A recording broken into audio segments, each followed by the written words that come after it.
Yo, you guys, this is Blacklist of the Abyss, and you're watching my review for Trinity 7, Chapter 36. And, this one, it, the Magic Kings end up facing off. Arata and Abyss, Trinity. Um, Arata ended up defeating the golem using Judecca. He did this type of technique where his magic vanishes. Then he unleashes it all at once to destroy the enemy, in this case the golem, which is, according to Akio, that's like a paladin class technique that is not easy to do, but he just did it like that, like it was nothing.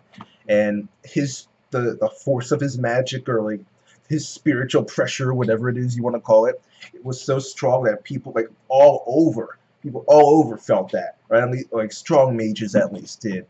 Um, uh, uh, the Trinity 7 members felt it. Abyss Trinity felt it. Lilith felt, oh boy, did Lilith feel it. And Lilith felt it. Like all the strong mages felt it. Alright. Apparently, in order to pull that off, Sora, and Ilya worked together.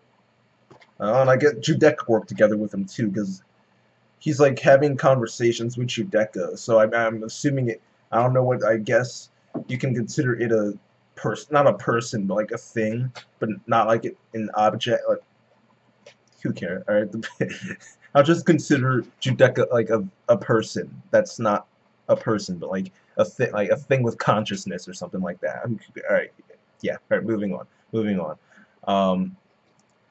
Rouge had a rogue, or whatever you want to call it. I don't even know. It's Rouge in Sonic. I would assume Rogue. I don't know. I'll call her Rogue. What have I been calling her the whole time? Rogue. I'll call her Rogue. She, being like a treasure hunter person, she wanted to take Judecca. So she goes and touches it, but then she pretty much gets sexually assaulted by it. And Judecca leaves her laying on the ground, breathless and sweating, and so it was really funny because because she ended up making jokes about how like she could only marry Arata now, and he's like, hey, I don't mind. So I found that to be funny. Arata said he enjoyed seeing the sight of Rogue as well, so that's funny. He's a really good harem lead. He's better than most, if not, well, I won't say all because I haven't read all harems, but he's better than most harem leads because he doesn't shy away and get embarrassed from girls. Like, he's not like afraid of them like touching on the forehead or something. Most people like Raku from Nisekoi can't even get close to a girl without like blushing and sweating and losing their breath and stuff. But Arata actually does things, alright, so he's cool. I like him as a harem lead. And after that scene, he apparently, when he was using Judecca, he was able to like become a censor, I guess, and find Lilith in the entire, and go through the entire building and find Lilith. So he did that, and him and Akio head over there. Abyss Trinity gets there first, though, and he starts talking to Lilith because the two of them had both figured out what was going on because they both felt Arata's magic. And Abyss says that Arata has awakened as a Magic King, okay? Which means that he's pretty much putting himself on a level that no one else could even dream of being on, alright? He's just like a teenager and he's already Paladin class, according to Akio. And he's going to keep growing at a remarkable speed, and soon no one's going to be able to catch up to him. And something like that is going to make him feel inhuman, like he's going to feel isolated from everyone else. And sooner or later that's going to end up getting to him, and he's going to change and become a true Magic King, or at least that's what Abyss Trinity says. But Lilith, has faith in him because it's shonen. I won't go as far as saying it's typical shonen crap because it's not like she gave a friendship speech or something. But it's the shonen thing to do, to not be realistic and believe in the person because they're your friend, all right, or because of their main character either. That works too. But Abyss Trinity ends up, after hearing that from Lilith, he starts talking about why Magic Kings exist. He talks about the concept of having infinite worlds and how some worlds will constantly disappear, then reappear. And it's just a constant cycle in the universe, I guess. And I would assume that he doesn't really actually come out and say what Magic Kings why Magic Kings exist. He talks about worlds and then says that's why Magic Kings exist, but that doesn't show anything. So I would assume he means that to keep the balance between those worlds, to keep everything in check, that's why a Magic King exists. Kind of like the Spirit King in Bleach and how he keeps the balance of the souls and the human and the world of the living in Waco Mundo and in Soul Society. Something like that to keep everything in check and keep everything balanced. I would assume that's what Magic Kings do. Um, and another thing about Magic Kings is that somehow they always end up encountering the Trinity Seven. So that was interesting. I guess it's just part of fate.